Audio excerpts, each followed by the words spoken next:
Hi, everybody. Before we get to another great interview, the Too Opinionated podcast could really use your help. And it's easy, it's free. IMDb, which is the entertainment database, imdb.com, named us a top 100 podcast. We came in at number 82. That's a big deal because there's 15 million podcasts and growing. So to be named to anybody's top 100 list, pretty big deal for us. And the way you can help is to go to imdb.com, look up the Too Opinionated podcast, and that's it. Just bringing our page up. That traffic really helps us out. Our YouTube channel is MeisterCon Pod. All we ask is that you subscribe. It's also free, but that really helps us to attract these amazing guests that we keep bringing on the program. And that's it. 2 easy ways for you to support us, and we would really appreciate the help. Now let's get to that interview. Hi, everybody. Welcome to another edition of Too Opinionated. I'm so excited today. I've got actress, model Stephanie Romanov with me. So welcome, Stephanie. Woo woo! Hello! How you doing, Mike? I was so happy that you decided to come on the program. I was just thrilled to death. I'm a big fan of yours. Have been for a while. It doesn't like to me. Don't give away our age. I know I don't want to do that, but like to me, No, it seems like a few years. Stop it some more. But it's been a few. Yeah, no, it has been. Absolutely. I'm grateful. And I was excited to get your email. And it's always fun to hear from people who have been touched by your work or, want to talk about it. And so I'm here for you, Papa. Well, Paul appreciates it. I think when I remember seeing you first on screen, I was in college, I think, and we used to watch Melrose Place, Models Inc. We'd watch all those, but as a group. Oh, really? Back then, there was no internet, so we would gather, this big group of college kids and watch certain shows, and both of those were on the watch list. And admittedly, it was a girl that dragged me into that. But once I started watching, I was a fan. Right. Oh, awesome. Yeah. Melrose Place was my first job because I was hired to do the spinoff, which was Models Inc. Yeah. So that was that would have been the first time you could have seen me. Well, on TV, but yeah. Well, I thought it was pretty early. That was in 94. Yeah. That's pretty good. So you were still in college in 94? Yeah, I mean, I was working at the time. I was working on a master's. But, okay, that makes sense. I never finished it. You're still working on it. Still working on it. Technically, We're never finished learning. We are never finished learning. We just want to, right? Well, I'll just call you Master. The mistake Master I Papa. made. Master Papa. The mistake I made was I kept thinking, why? I need a break. I'm going to take a year off. I'll come right back. It's 30 years ago. I still haven't come back. Doesn't mean it's over. That's my advice. If you're in college, finish everything you want to finish before you move on. Yeah, no, I hear that. Although my younger sister just got her master's a couple years ago. Oh, good for her. While she was working full time, and she's amazing. So some people do go back. Yeah. I'm very, I want to say I admire them, but I'm more just jealous. Right. Me too. Oh my gosh. You were exactly right. Me too. We're like, oh, she's got a master's. It's like, I was on TV. That's right. You know what? I know how to act like I have a master's. Oh, that's right. That's right. A little sibling rivalry. That's okay. No, I'm proud of her. I'm really proud of her. No, I am. I'm really proud of her. I think it's awesome. No, it is. That's terrific. That's I always admire people that can stick with it. My dad, he was in college for 10 or 12 years before. Wow. He basically went to every college in West Virginia until eventually he managed to get out. But then he ended up getting he eventually got his doctorate. So I was like, wow. You were just a full-time student.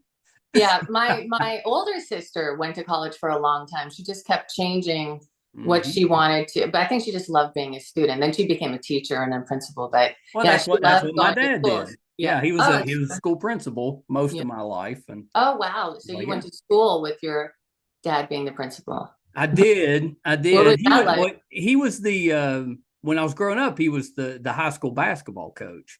But by the time I got to high school, he was the principal. So Retro. yeah, I know. None of it was. It was all good. Is it like being the son of a preacher man?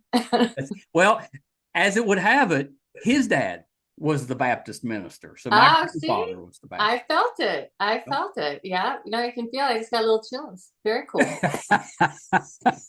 Family He tree. was old school too. He was the kind of fire and brimstone. We always had to sit in the front row, and you better pay attention. Yeah. Oh my you, goodness. you would get called out, from the pulpit, Right. and you do not want. And he was my pawpaw. You did not want pawpaw upset with you. How often was he upset with you? Not very often, but occasionally. Okay, you seem and like it was usually just you're a talking. behaving kind of person. Yeah, it's just nonsense. You get a little rowdy as a kid.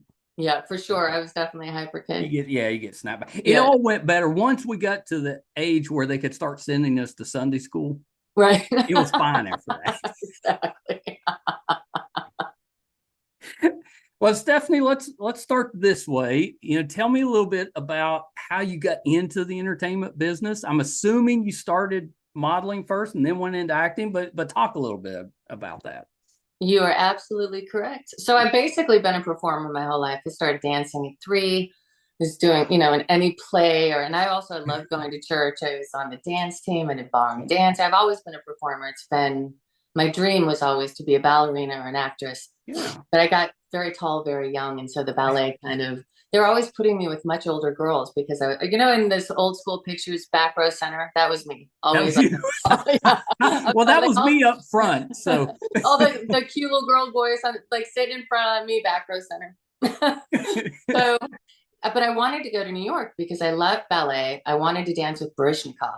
Oh, yeah. And I did all my school reports on him, and then who was the other one? Gregory Hines. Those were the two. Gregory Hines. I was a really good hooker too. I can tell. And I love Gregory Hines. The movie they did together. What was that called? I love that movie. Oh, it was a great movie. Was it White Nights? I think it was. I think it. I haven't thought about that movie in 30 years. You just made me think about it. But so did you see that movie at the theater? Probably because how young we were when it came out. We were probably teenagers when it came out. Yeah, I think it might have come out when I was in 6th grade for some reason. And that's the year I did the book report for the early 80s. Baryshnikov. So anyhow, I realized that I wouldn't be able to be a prima ballerina. And I wasn't. Is it difficult to be a ballerina if you're tall?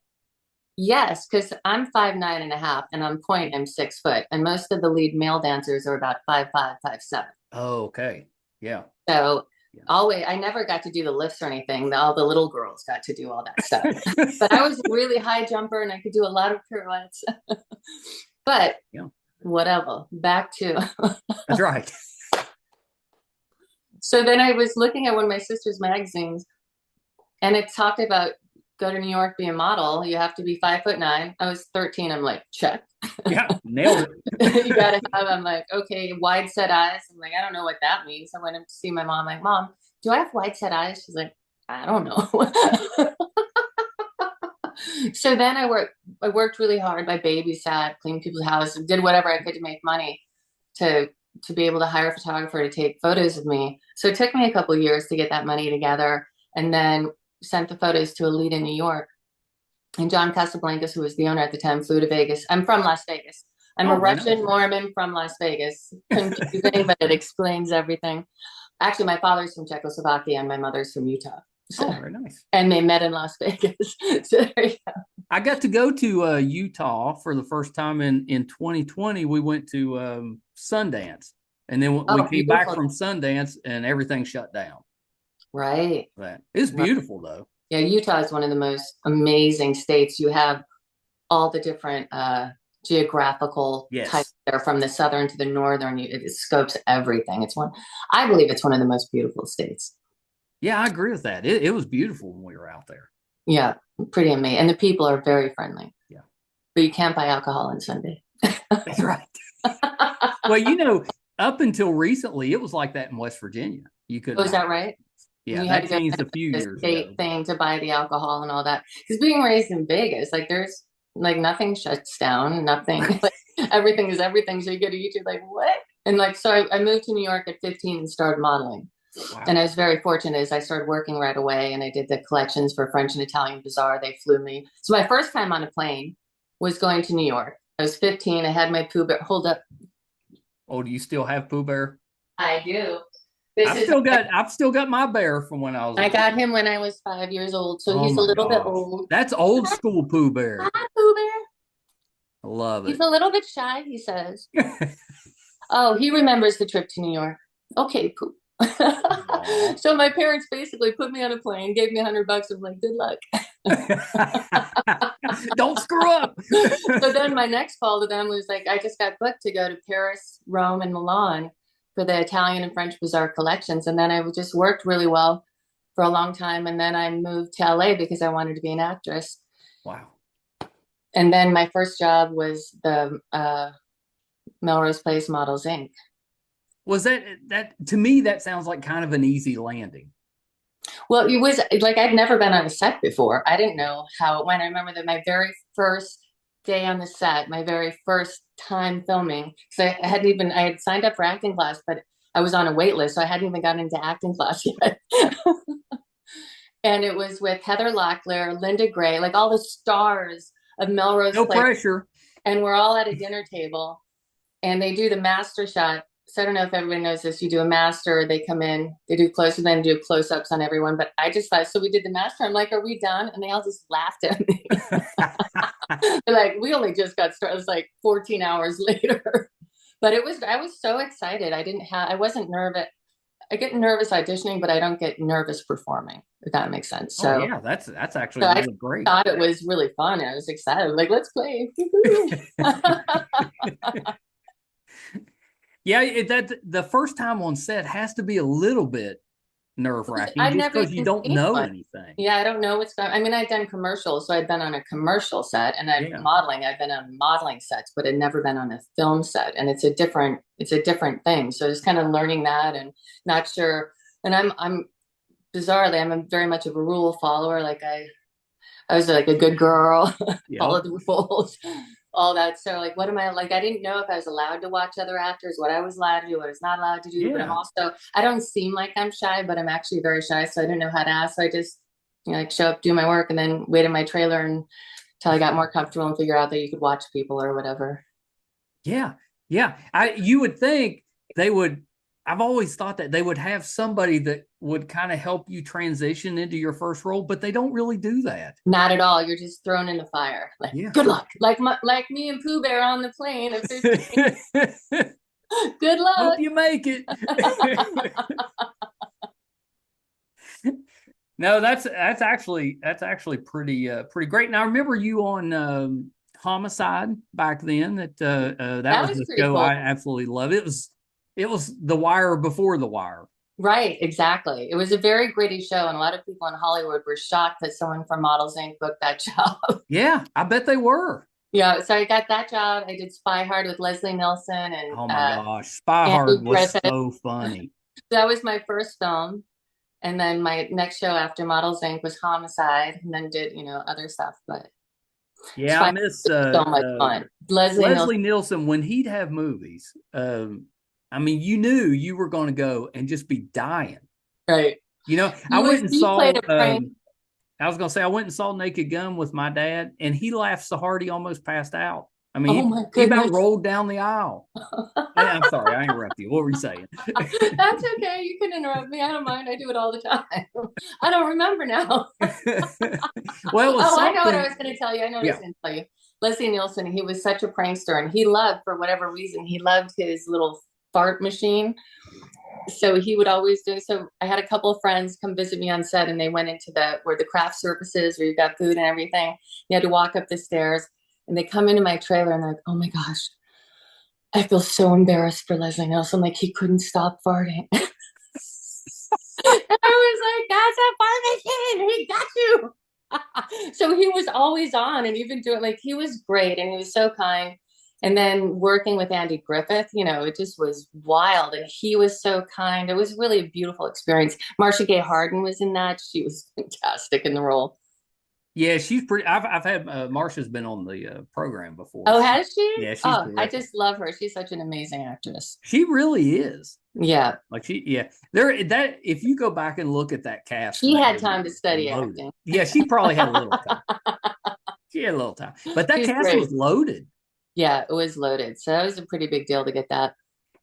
I don't think it's supposed to work that easy.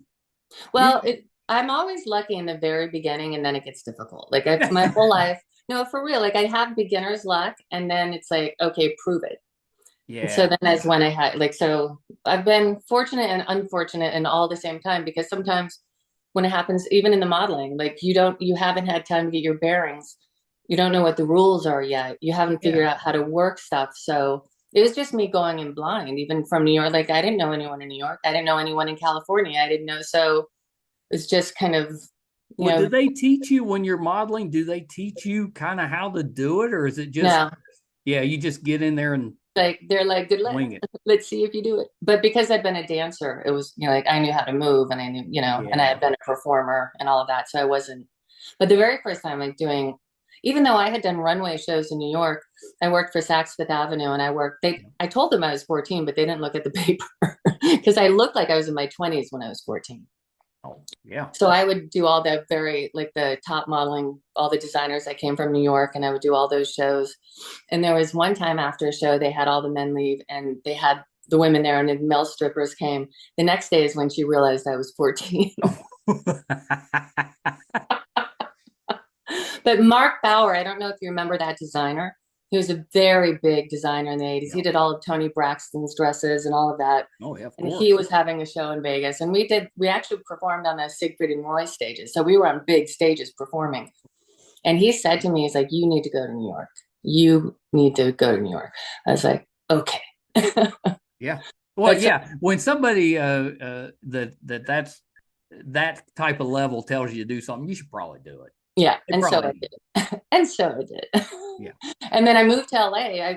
My career was taking off even stronger because I was only 21 or 22 when I moved to LA. But I knew that if I didn't leave, I wouldn't be able to act because I'd get too much in the modeling. I needed to come out here. And so I did. And I met my manager. I always knew it was going to happen different for me. I couldn't explain it. You know how you kind of know. Well, I don't know if you do, but I think most of us kind of get like a feeling about, I always had a feeling of life purpose and right timing. And I always knew like things were going to just happen a little different for me. But I was always worked really hard to be ready for when that moment came. This is what I tried to tell my daughter. You have to work really hard to be ready to have right timing and luck because you need all of those three things in order to succeed. Yeah, that's really good advice. And most of us, when the time comes, we're not ready for it. Right. And so you got to grab it. You just got to dive in. And that's what I would just dive in and then try to learn it as I would go. So I mean, it would have been nice if I could have studied more beforehand and maybe been ready for some of the big opportunities that I kind of messed up. But, life gives you what you need, I believe. And I believe that. That. And if you put positive energy out, you tend to get positive energy back. It may take a little while. Right, exactly. And it doesn't always look the way you think it's going to look. Right. So it's also told my daughter, it's always really good to have a goal and not be afraid to shift it at any moment, because you never know by having that goal who you're going to run into and what other road is going to present itself. Yeah. Yeah, that's good. That's good parenting.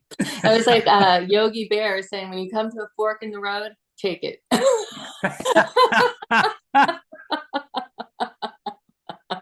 Well, I can't argue with that. Does your daughter, does she do anything in the entertainment business? She's just starting modeling right now. So we're going to New York in a couple weeks, and she's got an agent here. So she's been working on that and learning how to model. And she's a boxer. She's boxing. And really? Well, she's just starting on the boxing thing, but she loves it. I was never a fighter, I'm more of a lover. My daughter's scrappy. Are you going to New York with her? Oh, of course. Yeah. I mean, I can't imagine how my parents let me on a plane by myself. It's just different time back then. It's a different time. And also I was super independent. Yeah. I just was born that way. But she's not so independent, but she's getting there, you know, and I kind of like the slower pace of the younger generation. I know sometimes they get kind of a hard knock on that. I was like, you know, but what's wrong with taking a little more time? I agree. What's wrong with kind of having some time to find yourself and who you are before you're just thrown into the world, before you're fully capable and formed, and you know what I mean? So then when you're thrown into the world, you can make right decisions and you can know who's really there for you or who's there to try and get something from you. And it's, you know, navigating that world. Well, and you should be a big resource to her. Yeah. But you didn't really have a you to No. help with your. Well, my mom was kind of amazing. She raised me with, I mean, my mother was incredibly smart and believed in me, so I thought she was a genius. Right. But she prepared me for a lot of things that I encountered. So I remember with my other siblings, like they wouldn't really listen to my parents. They were like normal kids. And I used to like try to pull them aside. I was like, we're getting like a wealth of knowledge over here. If you guys would just listen, this is going to help propel us forward, you know, younger. But I definitely listened, and that served me. Absolutely. So there is that. I always laugh at you know, my parents now, they're so protective. You know, they're always like, oh, you can't let them do that. I'm like, what are you talking about? It was like, you know, 8 o'clock in the morning, you got pushed outside with maybe a sandwich, and then we weren't allowed back in until dark. Exactly. And maybe a sandwich is exactly right. Maybe. You know, and you're just like, just go. And exactly. When the street lights, come on, come home. Yeah. Oh, that's it. The light comes on, you better come home. Then you come home. Exactly. I mean, I just think, gosh, it had been hard having so many kids. And then I remember how we were raised, and like, it wasn't that hard for them. No. No, but they kind of used that, like the whole neighborhood just kind of looked out for all the kids. That's true. So whatever house you were at, that parent probably had permission to, you know, spank your butt if you were misbehaving. Oh, nobody had a permission to spank me. Oh, no. My parents didn't spank, goodness. Thank goodness. Well, mine didn't either. Well, my dad did a few times, because I remember we had to stand in line, and it was oldest to youngest, and I was second to youngest. So first was my brother, then my older sister, then it was me, then my younger sister. I was always like, would you like cuts? Would you like to go in front of me? And I was joking about that. And my mom says, you know, you never said that. You always said you would take her spanking. I was like, I did? Oh, I was even nicer than I thought. Yay! So they must have spanked a few times, because I have that memory. But all they had to do with me was threaten to spank me, and that was enough. It straightened me up. But I don't think I was ever actually spanked. Really? Yeah. You probably would remember. I remember my brother getting spanked. He went down by the river, and my dad went down there to see where he was, and he slipped and almost fell in the river, and he came home and just lit my brother up. I remember that. He never went back. But that's the only time I remember either one of us ever getting spanked. Right. I think it was just a fear thing. I remember my brother putting on a bunch of underwear before spanking. That's smart. And I remember my younger sister, she was so stubborn. Like because my dad just wanted to hear a little cry done, and she would not cry. He would be in tears. And me, like, before he even touched me, I'd be, I do a preemptive out. Okay, we're good. Even sometimes, like, my daughter will trip on me or something. I'm like, it's like, oh, I'm sorry, it didn't hurt. It was just a preemptive, just in case. The good old days. The good old days. But somehow we survived. We did. And thrived. And thrived. I agree with that. But now they're like, what? Why are you being so hard on them? That's funny, isn't it? Wow. Like, what are you talking about? You're like, well, now that you're a grandpa, a papa, now you get to be easy and say it to your kids. Yes, I know.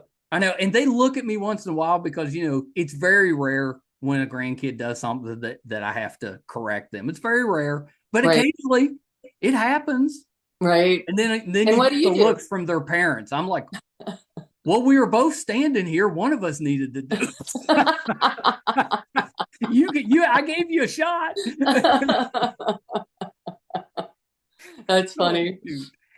I was trying to remember. Did you do a show called The Closer? Yes. But it wasn't The Closer with No, it was Tom Selleck. It was Tom Selleck. That's It what was I thought. Tom Selleck. That's right. And the other iconic actor who was on there, what was his name? That was really fun. I enjoyed that too. I did a couple of sitcoms. I did that one, and I did what was this called? The Cage. Oh, I just went blank on the other one, but it was one of their most popular episodes. Yeah. Well, you did Just Shoot Me with David. That's the one. Just Shoot Me. David Spade. Yeah, that was a good show. And that was a really good episode. That was one of their highest rated episodes, which is great. Well, of course. But they were a lot of, what's so funny is that was the first time I ever did in front of a live audience. Oh, and really? The sitcom setup, you read through the script, you rehearse like all week, and then you film on the Friday night or whatever in front of the live audience. And I didn't realize, because it's my first one, I'm still fairly new in the acting game, and I'm with all these amazing actors. And like after the first read through, David Spade was like, "That was great. You did great. You're not going to get fired." And I was like, "Oh, was there a chance I was going to get fired?" But I guess that happens if you're not good. But nobody had told me, so I didn't know. Yeah. So then Friday night when we're filming the episode, all these amazing actors are so nervous and pacing back and forth. I remember I was watching them. I was like, "Should I be nervous? Was I supposed to be nervous?" I didn't know I was supposed to be nervous. Like, I think it would make me nervous if everybody else was nervous. Well, that and them, like knowing now the amount of performance and the laughs and all that and what they know, which I didn't know. I mean, that's kind of the beauty of being thrown into stuff. You don't know that much yet. So you don't have so much to be afraid of. You just kind of go for it. Yeah. Yeah. Ignorance is bliss. It was like, why are they so nervous? What's going on? Well, and then but I didn't get fired. Hey, you didn't get fired. I think we've gotten away from the sitcoms in front of the live audiences. And I think we need to bring some of those back. Do you?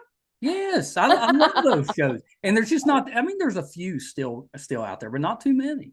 Right. No, you're right about that. You're right. So they've all kind of ended over the last decade or so. Right. Yeah. No, you're right. I think as it's become more streaming and less the regular networks, there's not as many sitcoms. Yeah, I kind of miss it. Well, there you go. Kind of miss those days. Not that it mattered. It's not like I was up there on stage. I like doing it. I never actually really watched them. I was working all the time because before I started acting, I was modeling. So I didn't have a lot of time to watch that stuff. But I tend to like I love sad things and emotional dramas and and I don't know. But so I hadn't really watched very many sitcoms before I did one. Have you went back to watch some of those shows that you were in back then? I haven't seen them in a while. I haven't, but that's not a bad idea. You said I did a good job, right? Yeah, you're really good. But I had fun. I liked it. You did a movie with Robin Williams, The Final Cut. I just interviewed Vincent Gale, and he was in The Final Cut. Oh, what character was he? I have no idea. I just happened to notice that he was in there. I didn't notice before I interviewed him. I noticed after. I was like, oh, yeah. So you've not seen The Final Cut? You haven't seen it? No, I have. I said, have you seen it? Oh, I've seen it. Yeah, but I saw it like when it first came out. So I love that role. I'm working with Robin Williams. He was so great with everybody, so great with cast and crew, and so amazing to work with. It's one of my favorite jobs I ever did. And I play another kind of duplicitous kind of woman, but she was creepy. But work with Robin Williams, I mean, that's like a bucket list type. It was awesome. I remember one scene they yelled cut. Because I wanted to play it in 3 different ways, and I knew the way that it should be. And luckily, they did edit it that way. And he jumped out of his seat. He's like, "Oh my God, how did you do that?" And I was like, "Oh, I made Robin Williams jump out of his seat. Thank you, God." He was great. I feel really honored that I got to work with him. That's amazing. I love that film. I'm surprised it didn't do better, but it was a great film. I thought it was a really good film. Yeah, that's one. Jim Caviezel was in it, and what's her name? Mira Sorvino. Yeah, really good. I think it's a pretty good Robin Williams story. So I'll give it. I want to hear it.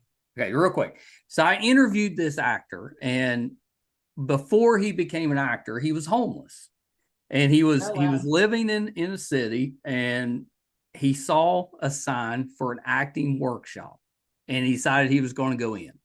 Never acted before, but he went to this workshop, and he was sitting and kind of just out in the audience watching, the stage, and he had a little monologue that they given him. He was trying to learn, and go up there.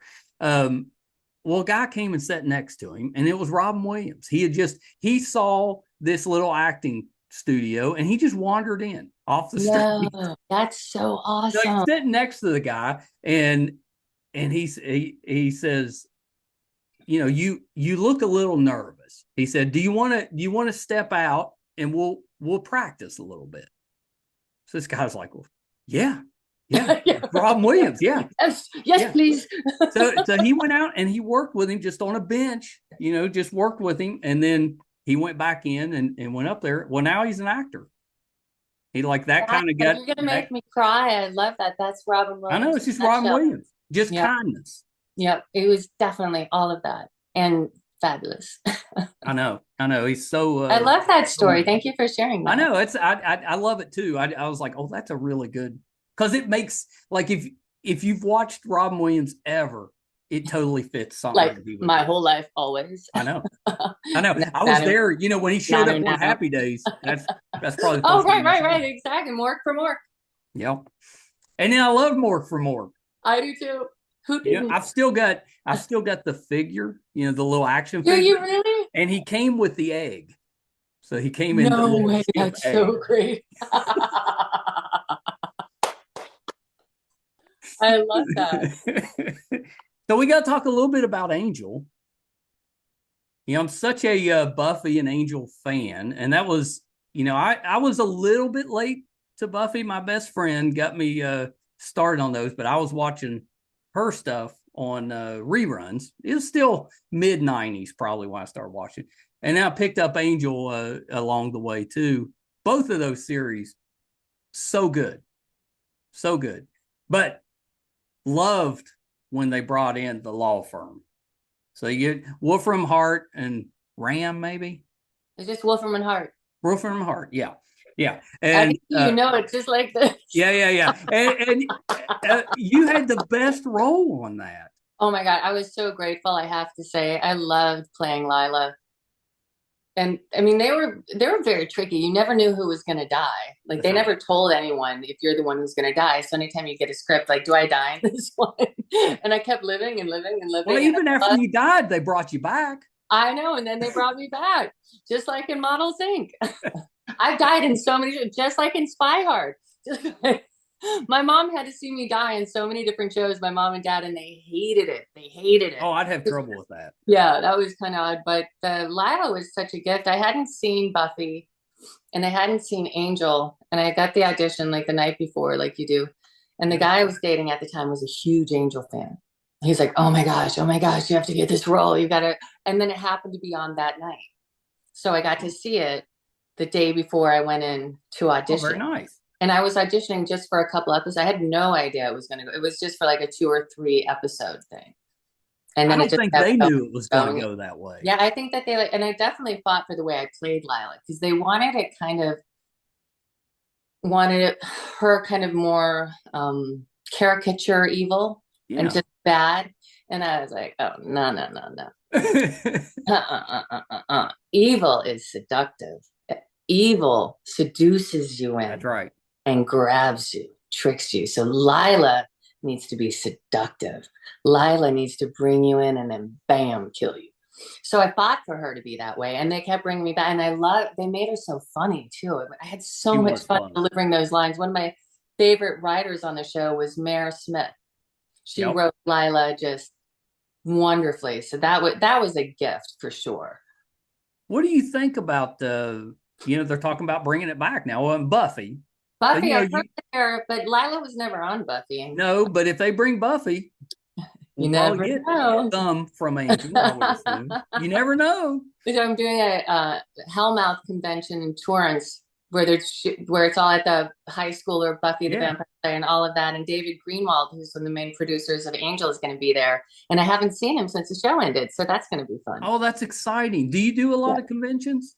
I haven't. I did like back over 10 years ago. I had done a few in the States, a few in Europe. And then I stopped doing them. I was raising my daughter and doing all kinds of other stuff. So this is my first convention in over 10 years. Oh, you're going to have the best time. So I'm excited. I love being with the fans. I love all that. And then next May, I'll be in Paris at the convention there. I have to think of what the name of it is because we should plug that. That's exciting, though.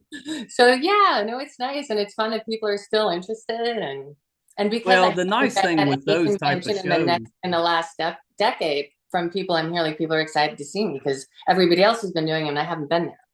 So you're going to be they'll be very excited. Yeah, so I'm excited too. I'm trying to think of ways to make it really fun for them. So I always want to make sure I'm giving as much as they're giving to me. You know what I mean? Well, you just show up dressed in character and you're fine. It's so funny because I was thinking about that because a lot of the shots that I see of the other actors, and sometimes I do, they just kind of casual, and I was like, no, I'm going to dress like Lilah. So it's fine. I'm glad you said that. I'm definitely going to do that and kind of give them. You should do that for the photos, because fans will recognize it instantly. Oh, for sure. Yeah. Yes. I interviewed a voice actor one time that he voiced it was one of the Navy guys on G.I. Joe. He voiced that. And he would show up in conventions dressed as the guy, even though he looked nothing like the guy. So smart. And the fans loved it, right? Yeah. Oh, they loved it. I was trying to find a full-length photo of Lilah so I could have a cardboard cutout of her that they could have in the photos with me. But I couldn't find one full-length shot of Lilah. Really? Yeah. And then I had two other people looking for me. None of them could find a full-length shot of Lilah because I thought that would be so fun, which nobody I've seen do at a convention is to have Lilah, them, and me. So unfortunately, I feel like now I have to try to find one. Yeah, that's a cue for you to try and find that for me. I really have looked at other people that they're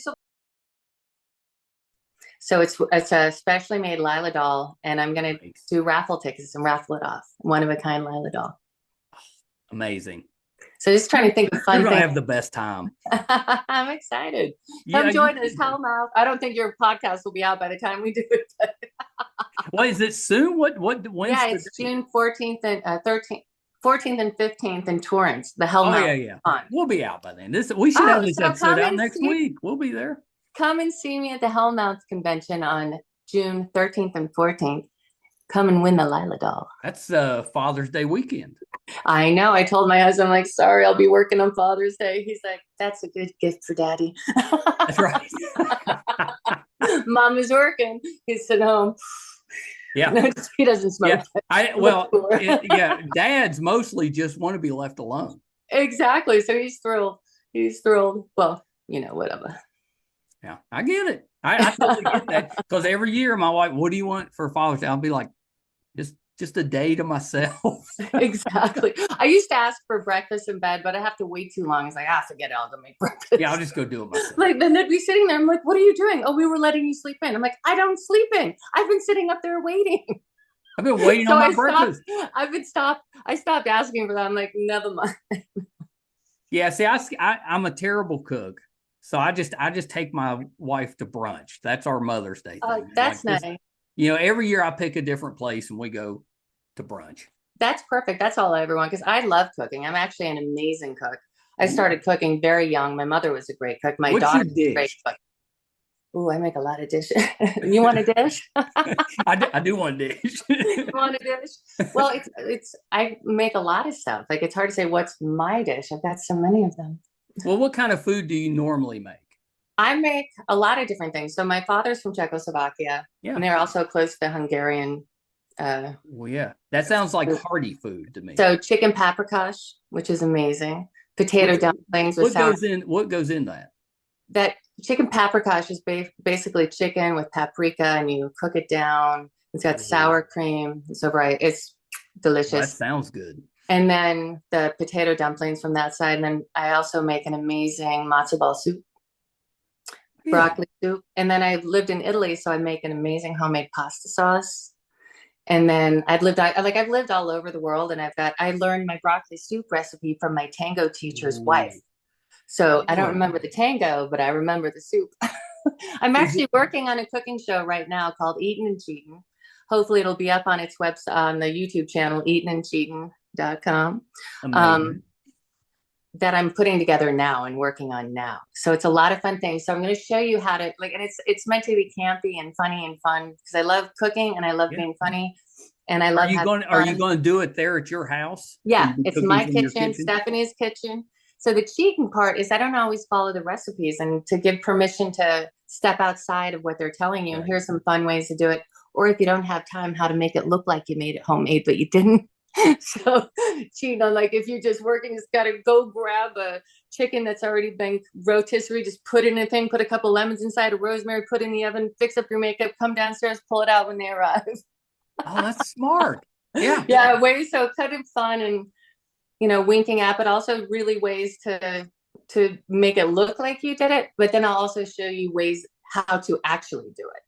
So I want it to be entertaining and fun. So even if you don't cook, you're just having fun watching it. I was going And to say, it sounds like maybe you could teach me some tricks. yeah, I could definitely teach. So I'll let you know when it's come on Yeah. board. Yeah. Please do. I'm doing some of the promos and I've been putting all the different recipes together and all of them have a story to it. So, but then I'm just naturally funny. I don't know if I'm not just funny looking.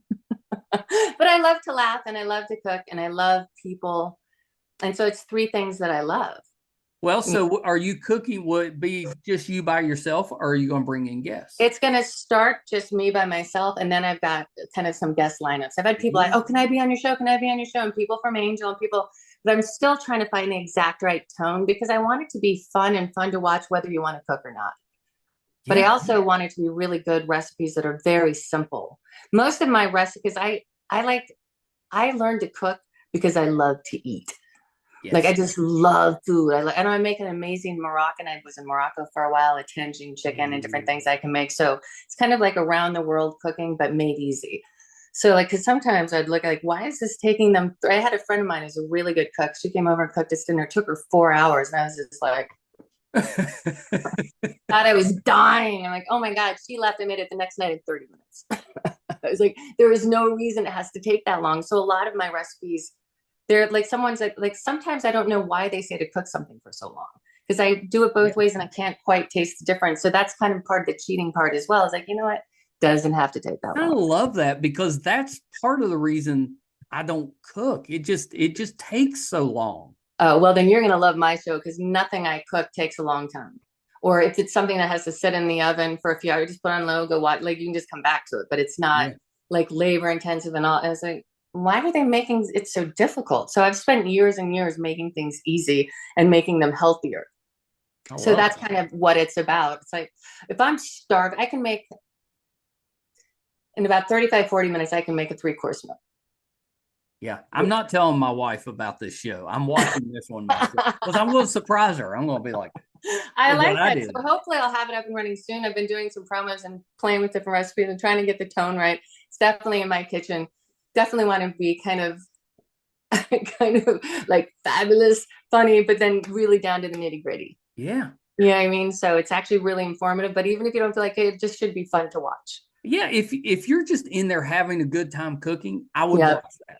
That's all it takes. Awesome. You're Well, like, that's what's happening. I've done like some of the promos and I'm doing some more filming. So I'm trying to get enough put together to get it going, but I'll let you know and you can maybe help me put it out to your subscribers as well.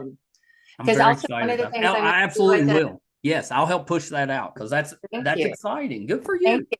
So at the Hellmouth convention, I have a friend of mine, Paul Flores Taylor, who I did his podcast.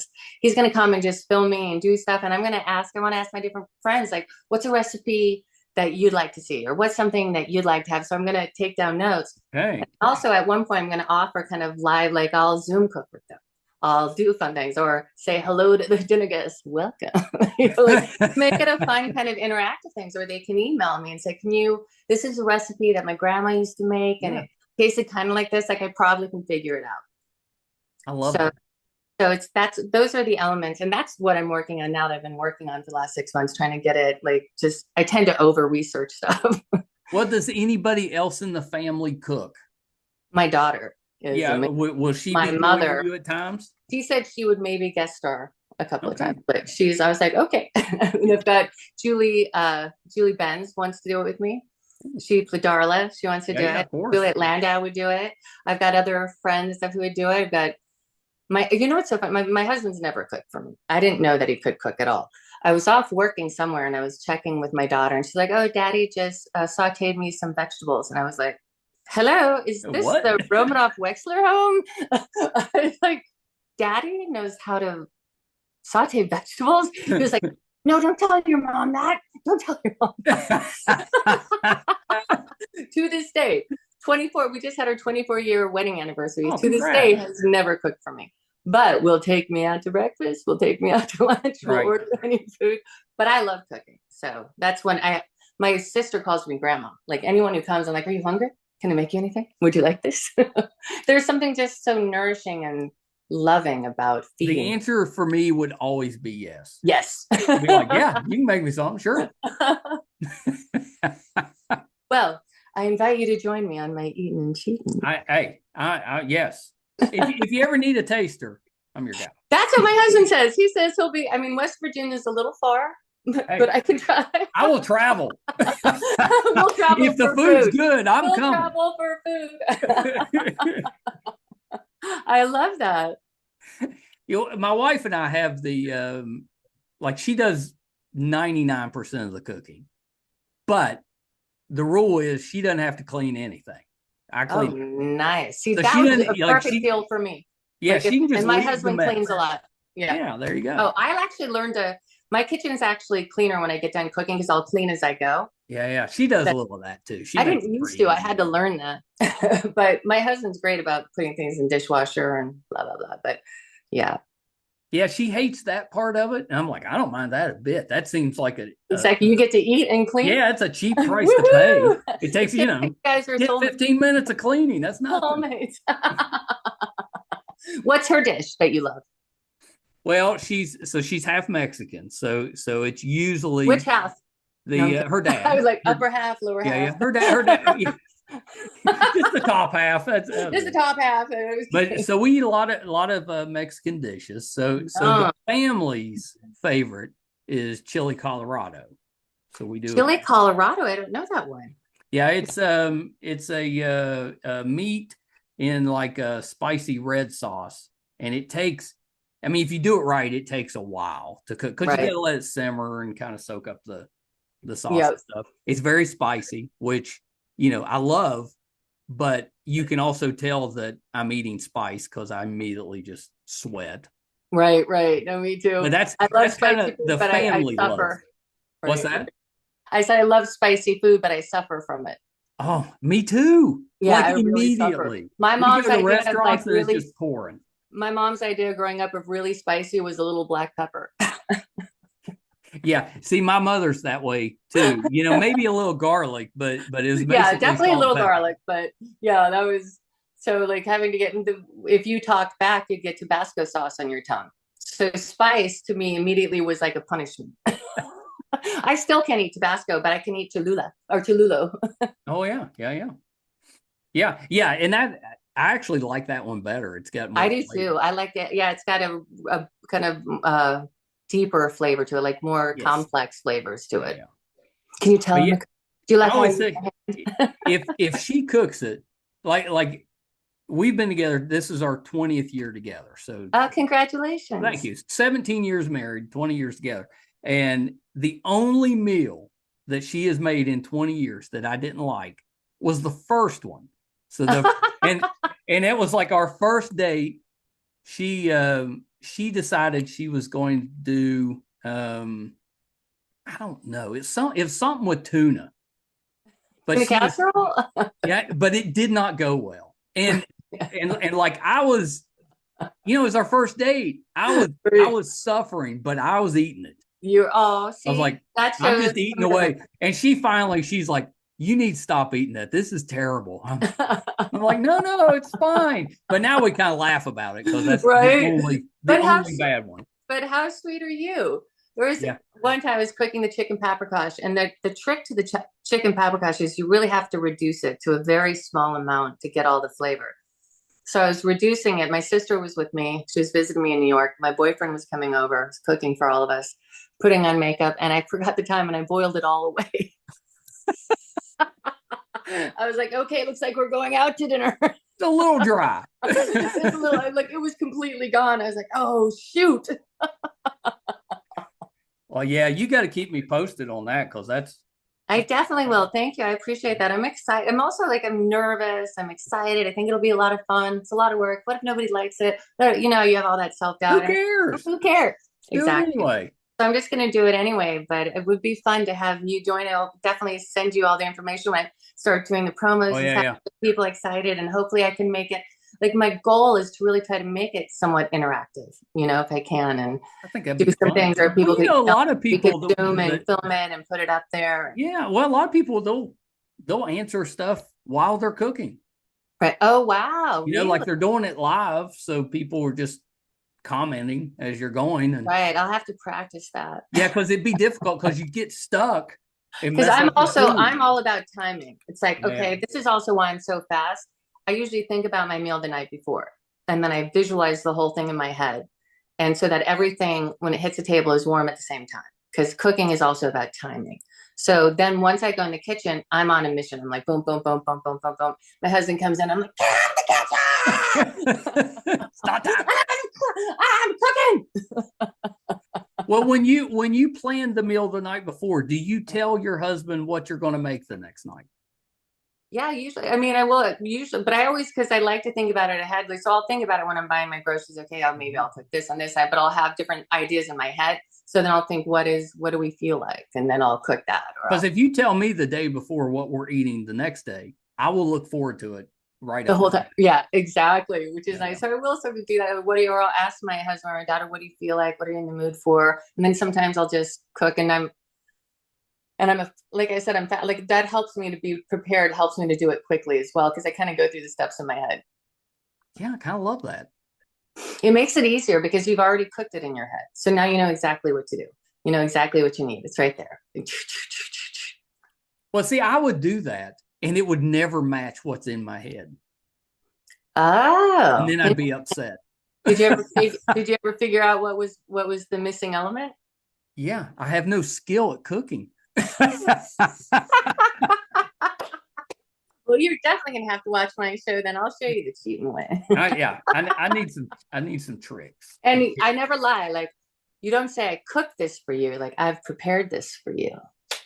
Oh, I like that. Mm-hmm. See, when you grow up religious like we did, you find tricky wording. You're not lying. I do like that. Well, and my wife, she always says that I eat first with my eyes. So it's all with her. It's all about the presentation. Me too. I love that because that's part of it. Your eyes, your nose, your mouth, all of it you're eating. So making something look pretty is really fun, and making it just tasty, and sometimes making it look just kind of really home, like a sauce that's rustic with the bread torn, something that you just want to bite into. And I'm all about the perfect bite. Since my daughter was little and that, I'm like, here, let me put a perfect bite. And I like to plate the food for them too. Oh, yeah. You can plate away. That makes it better. And then I was like, here, and I put everything to make the perfect bite. So I also want to include that sometimes with people, how to make the perfect bite every time, how to do a perfect bite. Because you want to get those. I didn't know it, but I need this cooking show. So you didn't know? Here it comes. Well, hopefully there's a lot like you who didn't know it, but I just didn't even know it. But I haven't seen any, because there's so many cooking shows and there's so many cookbooks, and I haven't seen anything quite with my idea. So I'm excited to make. I want it to be fun, funny, and delicious, and really give quick, easy tips to make something look beautiful, to do a little thing that doesn't cost hardly anything, and then how to put it together. Yeah, that sounds amazing. Yay! I love it. Well, Stephanie, thank you for taking a little bit of time with me today. I was so excited to talk with you. We'll have to do another one when your cooking show comes out. I would love that. And I've really enjoyed speaking with you as well. Thank you so much. I've enjoyed this. And you made me even more excited about my cooking show. I absolutely will share it with you and with everybody. Well, when you're doing a cooking show, just find somebody that loves to eat, and exactly. We will excite you about it. My whole family. So Stephanie, before I let you go, where can we find you on social media? So you can find me Romanov Stephanie on Instagram. And I am on Facebook. I think it's just Stephanie Romanov. And what are the other ones? Well, you've got a YouTube channel. Yeah, YouTube. I just set up the channel, so nothing's on it yet, but it's Eatin' and Cheatin'. Yeah. So without the G's, eating and cheating. That's how we might say it here in West Virginia. Yeah, exactly. Eating and cheating. That's how I'd say it. So that's going to soon. I'll have stuff up there. And then I think there's some other social media sites that people are helping me to learn about. I'm great in the kitchen, not great on social media, but I'm working on it. Well, I need my cheating tips. Yeah. So I've got some people that have offered kindly to help me. So yeah, you got to have a person there. It's too time consuming. So I've got a couple of people that said they'll help me, and then I'm just trying to get this to a place so that I can have it edited, like get it going, and then I'm excited for you. Thank you. I'm excited too because it's a way of performing, which I love. It's comedic, which I love, and then it's nurturing and helpful and useful, and I like to be of use. So yeah, it hits all the boxes. It does, right? Check. I'm like 5'9". Check. Wide set eyes. Not sure. It amuses me that because I'm like that too. I love just checking stuff off. Yeah, I did that and that and that. Makes you feel like you accomplished something. Exactly, and so that I don't forget what I'm supposed to remember. You know, my mother. Oh my gosh, she was the best list maker. After she passed in 2019. Both my parents did. When I was cleaning her house, there were notes everywhere, lists everywhere, none of them completing, no check mark. So at least I make lists and I do eventually complete them. She was good at the list making, just not good at checking any of it off. Right, exactly. She had great ideas. It was the follow through. So that's funny. I'm kind of midway between that. Yeah, that's funny. Well, Stephanie, thank you so much. And please do come back. I'd love to do this again. Thank you. I appreciate it. I would love to do it as well. I also want to give a shout out that I'm going to be in Paris next February at another convention. I'm trying to look at what the name is for it. I can't remember the name of it. We know it's in Paris in February, right? Yeah. This is so bad that I can't think. And I don't know where I put my phone, but didn't put it on the list. I've got a good friend that lives in Normandy. You want out there. It's wild. It's shocking. It's shocking, I tell you. All right, Stephanie, hold on one second. Well, how great was she? Stephanie Romanov. I'm such a fan. She's just terrific. Please check out her new cooking show that's coming out. Eatin' and Cheatin', I believe, was the name. That's amazing. She was terrific. I think we touched on everything that I wanted to. She played Jackie Kennedy. I think Bruce Greenwood was Jack Kennedy in the movie 13 Days with Kevin Costner. Love that movie. It's really good. She did had a guest spot on Nash Bridges. And then I did mean to ask her about, she did had a part in Slumber Party Slaughter, which I think was maybe the last movie she's done. I wanted to ask her about that. And then, of course, Angel, Cordelia kills her and they bring her back on the show, which was crazy, but such a good role. And she was so good in it. So just, if you're an Angel fan, I know you know exactly what I'm talking about. Just terrific. If you're finding us for the first time, so happy that you're here. Our YouTube channel is MeisterCon Pod. Please subscribe. Really helps us out. Our website's meistercon.com. We're going to hit our 1,000th, episode 1,000. We're going to hit that next month. So please check us out at meistercon.com. You can find all of those, all 1,000 episodes, audio and video versions. So please check us out there. Thank you so much. Until next time. Bye, everybody.